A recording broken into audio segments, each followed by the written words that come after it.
Hey folks, Dr. Mike Israel here for Renaissance Periodization, RP Diet Book 2.0, Grand Tour. The last chapter, chapter 17, is on fads and fallacies in diet, and boy, are there a lot of them. We filmed this a little while ago, so here's that footage now. Fads and fallacies in body composition and performance dieting. So basically, things people do wrong or ideas they have that are totally inaccurate.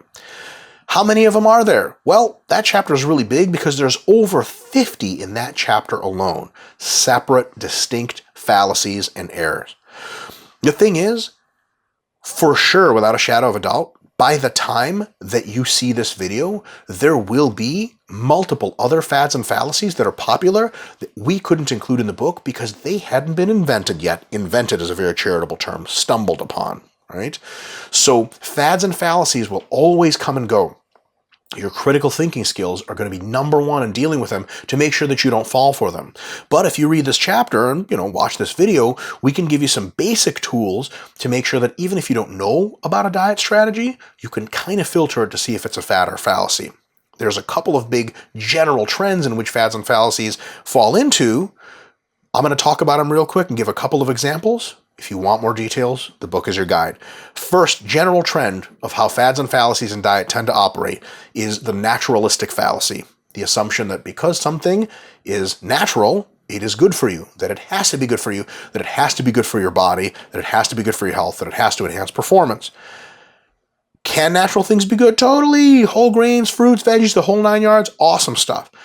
But just because something is natural doesn't mean it's great for you? No, absolutely not. Gatorade is as artificial as it comes and enhances performance in certain instances. Whey protein outperforms most meats as far as quality of protein. It's made in a factory with machines and everything, right? Does that mean artificial stuff is necessarily better? No way. There's tons of processed junk food that's really not great for you. Performance, body comp, you name it, it sucks.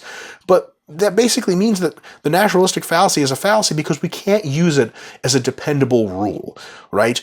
Sometimes it's right, sometimes it's wrong, so it's just really kind of worthless. If a food is natural, okay, let's look at the science of and the reason and logic of how it affects our bodies to see if it's a good idea to eat at a certain time. Or if a diet is designed in a certain way, if it's the most artificial diet ever, that's not necessarily great. If it's the most natural diet ever, that doesn't really tell us much, right? There's a couple of big fallacies that we describe at length in the book that fall under this one. Artificial sweeteners. Some folks think they're just the worst things in the world because they're artificial. They're not the worst things in the world. They got some downsides, little tiny downsides, and they got plenty of upsides, and mostly they're just inert for the most part and just don't do a whole lot of anything except taste sweet, right? So they've been studied super extensively, but some folks, you just can't convince them that they're really relatively harmless because they know they're artificial and it's just going to kill everyone, right?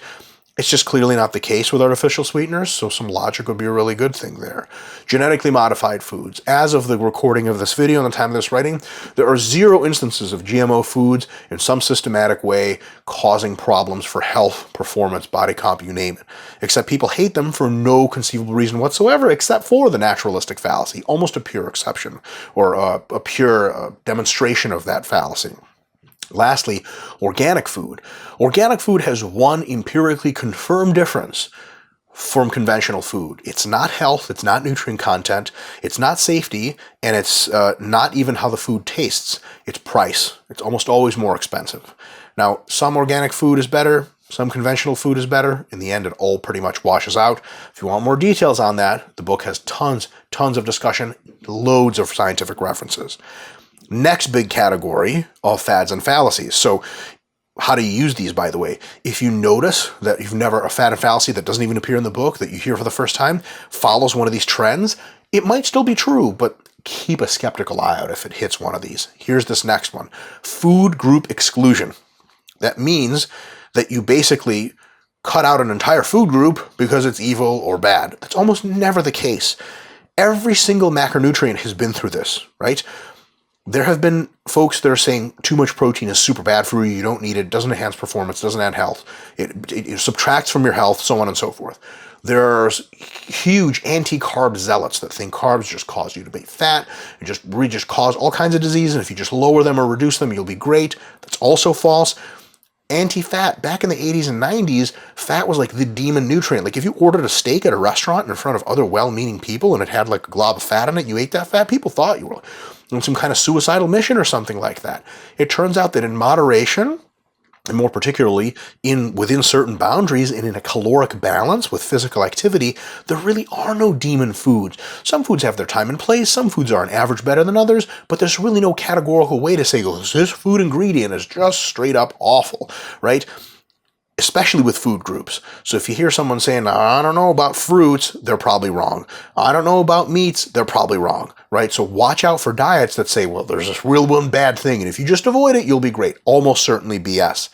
Last big category. As soon as I say this, a lot of you are going to be like, duh, right? Magic foods, shortcuts, and hacks, all in one category. If a diet basically presents itself as like, all you got to do is this one simple trick, it's probably lying to you, right? A weird little thing that you got to do, like just eat, curcumin or something like that, herb. It's just going to solve all your problems. That's just probably not the case. So if you come by a diet that's not even in our 50 plus index of fads and fallacies in this book chapter, if you come across a new diet and it hits a couple of those points, geez, watch out. If it hits even one, start to be skeptical. Go to the diet logic. If you've read this book or if you've watched these videos, you already know a lot about diet. If it violates nutrient timing a lot, or if it violates macros, or especially if it violates calories, it's probably wrong. And if it's bad for adherence, it's almost definitely a bad way to go. So as soon as a diet is presented, filter it through these little general categories. If it passes all of them, maybe it works, right? Maybe it doesn't. If it hits a couple of them, that's not great. Got to get real skeptical, make sure the science is there to support it, and the diet logic is there to support it. Lastly, we're going to be done with these videos after this last point. There are a lot of folks out there looking to make a buck or defending a diet ideology that are portraying diet cleverness as diet wisdom. Right? Kind of little gotcha moments like, but did you know that the real reason people are overweight? Did you know you could enhance your performance by just doing this? There's no time for that stuff. Diet wisdom is calculated. It's calm. It requires a lot of knowledge, maybe the help of an expert coach. Maybe you do it yourself. It's going to be constructed based on principles that you can learn in a book like ours or through these videos or a number of other scientifically based authorities around.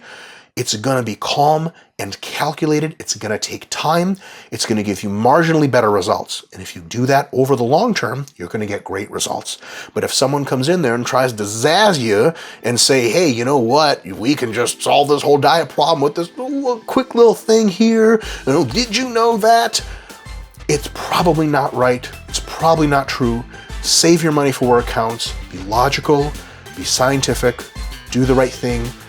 Do it over the long term. Enjoy, be happy, be fit, and have a good time dieting. See you guys next time.